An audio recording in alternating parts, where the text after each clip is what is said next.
శ్రీ భక్తి మార్గం ప్రేక్షకులకు నమస్కారం.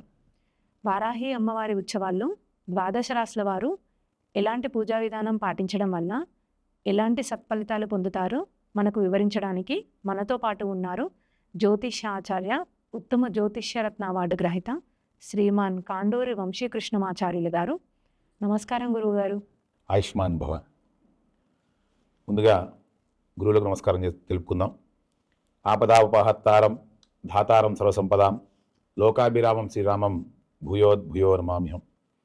మన భక్తి మార్గ ప్రేక్షకులందరికీ కూడాను శ్రీ శ్రీ శ్రీ తిరుగండి చిన్నజీవి స్వామి వారి యొక్క మంగళశాస్త్రాలు ఉంటాయని తెలియజేస్తూ, శ్రీ నేమాని వేణుగారి గురుగారికి నమస్కారాలు తెలియజేస్తూ ఈ కార్యక్రమం ప్రారంభిద్దాం. వారాహి అమ్మవారి ఉత్సవాల గురించి కాస్త వివరిస్తారా గురుగారు? తప్పకుండా తెలియజేస్తానండి. మనకి ఆషాఢ మాసంలో వచ్చేటువంటి యొక్క అమావాస్య నుండి 9 రోజులకు మనం వారాహి ఉత్సవాలు నిర్వహిస్తూ ఉంటాం. దీన్ని గుప్త నవరాత్రులు అంటూ ఉంటారనమాట.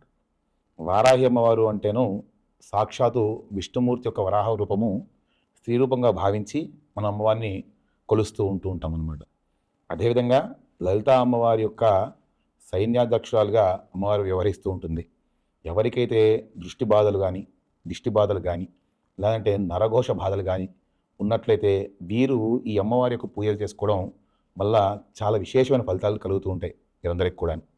కాబట్టి ఈ యొక్క ఉత్సవాల్లో పాల్గొనటం కానీ అమ్మవారిని దర్శించుకున్నా కానీ కూడా మంచి మంచి ఫలితాలు ఉంటూ ఉంటాయి అందరికీ కూడా. గురువుగారు, మీనరాశి విద్యార్థులు ఈ ఉత్సవాల్లో ఎలాంటి పూజా విధానం పాటించాలి? మీనరాశి విద్యార్థులు మంచిగా పురోగతిలో ఉంటారు, బాగా చదువుతూ ఉంటారు, ఇబ్బంది ఏమీ లేదు. కొంతమందిగా ఉంటేనేమో చాలా డల్గా ఉండేవాళ్ళు చాలామంది ఉంటారు దాంట్లో కూడాను. కాబట్టి ఈ విద్యార్థులు ఈ యొక్క నవరాత్రుల్లో ముఖ్యంగా బుధవారం రోజున పాల్గొనడం చాలా విశేషం. అదేవిధంగా ఆకుపచ్చ రంగుతో ఉన్నటువంటి యొక్క పండ్లను ఏవైతే ఉంటాయో వాటిని అమ్మవారికి పెంచడం వల్ల వీళ్ళకి చక్కటి విద్య కలుగుతూ ఉంటుంది. అదేవిధంగా ఈ యొక్క మీనరాశి విద్యార్థులు వైజయంతి మాల ఏదైతే ఉంటుందో ఆ వైజయంతి మాల ధరించడం వల్ల చక్కటి విద్య కలిగేటువంటి అవకాశం ఉంటుంది. కాబట్టి ఈ యొక్క మీనరాశి విద్యార్థులు ఎవరైతే ఉంటారో ఈ గుప్త నవరాత్రుల్లో చక్కగా బుధవారం అమ్మవారిని పూజ చేసుకోండి.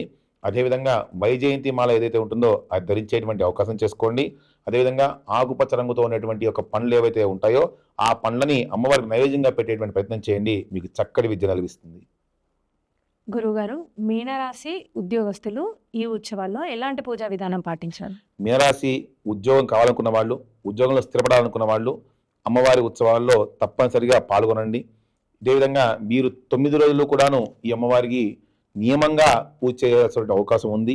కాబట్టి 9 రోజులు చక్కగా పూజ చేయండి. అమ్మవారికి చేసి అమ్మవారి దగ్గర పూజ చేసిన కుంకుమ ఏదైతే ఉంటుందో అది ధరించేటువంటి అవకాశం చేయండి. అందులో కూడా మనకి పచ్చగరంగులో ఉన్నటువంటి కుంకుమ దొరుకుతూ ఉంటుంది. ఆ కుంకుమ తెచ్చుకుని దాన్ని ధరించేటువంటి ప్రయత్నం చేయండి. మీకు చక్కటి ఫలితం కలుగుతూ ఉంటుంది.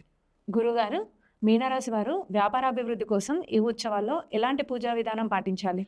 మీనరాశి వారు వ్యాపార అభివృద్ధి కోసం ఈ యొక్క నవరాత్రుల్లో చక్కగా అమ్మవారి పూజ చేసుకోండి. ఇంతకుముందు చెప్పినట్లుగానే గోమతి చక్రాలని, అదేవిధంగా పసుపు కొమ్ములని, అదేవిధంగా మీ యొక్క వ్యాపార స్థలంలో అమ్మవారి యొక్క బింబాన్ని ఏర్పాటు చేసుకుని శ్రీ సూక్త విధానేన, మళ్ళీ చెప్తున్నానండి, శ్రీ సూక్త విధానేన ఈ యొక్క అమ్మవారి పూజ చేసుకున్నట్లయితే మీ యొక్క వ్యాపారం అభివృద్ధి చెందుతూ ఉంటుంది. అదేవిధంగా అమావాస్య పూజ కూడా ఉన్నది. అమావాస్య రోజు కూడా అమ్మవారి పూజ చేసుకోవడం వల్ల మీ యొక్క వ్యాపారము చాలా చక్కగా నడుస్తూ ఉంటుంది. కాబట్టి ఎట్టి పరిస్థితుల్లో మర్చిపోకుండా అమావాస్య రోజు మీరు ప్రారంభం చేయండి. మీ వ్యాపారంలో చాలా మార్పులు వస్తాయి. గురువుగారు, మీనరాశి వారికి వివాహ సమస్యలు ఉన్నప్పుడు ఈ ఉత్సవాల్లో ఎలాంటి పూజా విధానం పాటించాలి? మీనరాశి వారికి కనుక వివాహం కావాలనుకున్నప్పటికీ, అదేవిధంగా వివాహం అయిన తరువాత ఏమైనా సమస్యలు ఉన్నట్లయితే ఈ యొక్క ఉత్సవాల్లో ముఖ్యంగా వీళ్ళు మంగళవారము, శుక్రవారము అమ్మవారి దగ్గర పాల్గొనేటువంటి అవకాశం చేసుకోండి. అదేవిధంగా అమ్మవారికి సంబంధించినటువంటి ఈ యొక్క అభిషేక ద్రవ్యాలు ఏవైతే ఉంటాయో ఆ ద్రవ్యాలలో ముఖ్యంగా పాలు, తదుపరి ఆవు నెయ్యి ఇచ్చేటువంటి ప్రయత్నం చేయండి.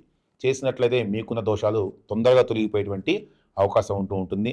అదేవిధంగా ఎవరైతే మీనరాశి వారు ఉంటారో గుర్తుపెట్టుకుని ఈ యొక్క మంగళవారము, శుక్రవారము ఆవు నెయ్యి, ఆవు పెరుగు మరియు పాలు ఇవి కనుక ఇచ్చినట్లయితే మీకున్నటువంటి సమస్యలు తొలగిపోయి చక్కటి వివాహం కాని వాళ్ళకి వివాహం అవుతుంది. అదేవిధంగా సమస్యలు ఏమైనా ఉంటే తొలగిపోయేటువంటి అవకాశం ఉంటుంది.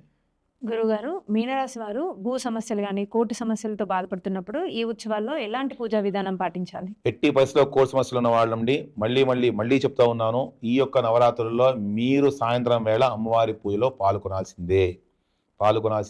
అదేవిధంగా కన్న దీపం వెలిగించాల్సిందే. అందులో ఎర్రటి నూనె పోయాల్సిందే. ఎర్రటి ఒత్తులు వెలిగించాల్సిందే. అలా వెలిగించినట్లయితే మీకున్న సమస్యలు చాలా తొందరగా వెళ్ళిపోతూ ఉంటాయి. అంటే తొలగిపోయి మీకున్నటువంటి సమస్యలు తొలగిపోయి ఆ యొక్క భూ వివాదాలు కానీ కోర్టు సమస్యలు ఏమున్నా కానీ కూడా తొందరగా పరిష్కారం మార్గం పట్టేటువంటి అవకాశం ఉంటుంది. కాబట్టి తప్పనిసరిగా ప్రతిరోజు సాయంత్రము ఈ యొక్క దీపం వెలిగించండి. గురుగారు, మీనరాశి వారు ఆరోగ్య సమస్యలతో బాధపడుతున్నప్పుడు ఈ ఉత్సవాల్లో ఎలాంటి పూజా విధానం పాటించాలి? మీనరాశి వారు ఆరోగ్య సమస్యలతో ఉన్న వాళ్ళు ఎక్కడ ఉన్నా ఏ చోట ఉన్నా మీరు కూర్చున్న చోట్ల అమ్మవారి యొక్క ద్వాసనామాలు జపం చేసుకోండి. 11 సార్లు జపం చేయండి. ఈ నవరాత్రుల్లో మీ యొక్క ఆరోగ్యంలో చాలా మార్పులు మీరే గమనిస్తూ ఉంటారు. కాబట్టి అతిశయోక్తి కాదు. అమ్మవారు ప్రత్యక్షంగా మేము పూజ చేస్తూ ఉంటాము, చూస్తూ ఉంటాం. కాబట్టి మళ్ళీ చెప్తున్నాను, ద్వాదశనామాలు ఏవైతే ఉంటాయో భక్తి శ్రద్ధతో మీరు జపం చేయండి. చక్కగా మీకున్న ఆరోగ్య సమస్యలు వెంటనే తొలగిపోతాయి. గురుగారు, మీనరాశి వారు ఈ ఉత్సవాల్లో ప్రత్యేకంగా చేయవలసిన పూజా విధానం ఏమి? మీనరాశి వారు ఈ యొక్క గుప్త నవరాత్రులలో ప్రతిరోజు కూడాను మీరు తప్పనిసరిగా అమ్మవారి యొక్క పూజలో పాల్గొనాల్సిందే. అదేవిధంగా మీరు కుంకుమతో అమ్మవారికి పూజ చేయాల్సిందే. అదేవిధంగా మీరు పిండి దీపము మరియు గుమ్మడికాయతో చేసేటువంటి దీపము అమ్మవారికి హారతి ఇవ్వాల్సిందే. అలా ఇచ్చినట్లయితే చక్కటి ఫలితాలు మీకు కలుగుతాయి. అదేవిధంగా మీకున్నటువంటి యొక్క ఉద్యోగాలు అయితే కానివ్వండి, వ్యాపారాల్లో చక్కగా అభివృద్ధి కలుగుతుంటుంది. కాబట్టి ఎట్టి పరిస్థితుల్లో ఈ యొక్క నవరాత్రుల్లో ఈ యొక్క రాశి వారు ఏం చేస్తారంటే ఆ యొక్క గుమ్మడికాయ దీపము మరియు పిండి దీపం వెలిగించి అమ్మవారిని పూజించుకోండి. గురుగారు, మీనరాశి వారు ఈ ఉత్సవాల్లో ఎలాంటి పూజా విధానం చేయాలో తెలియజేసినందుకు ధన్యవాదాలు. సర్వమంగళ మాంగళ్యే శివే సర్వాసాధికే శరణ్యే త్ర్యంబకే దేవి నారాయణ నమోస్తుతే. అందరూ కూడా ఈ ఉత్సవాల్లో పాల్గొనండి. అదేవిధంగా అమ్మవారి కృపకు పాత్రలు అవ్వండి. జై శ్రీరామ్.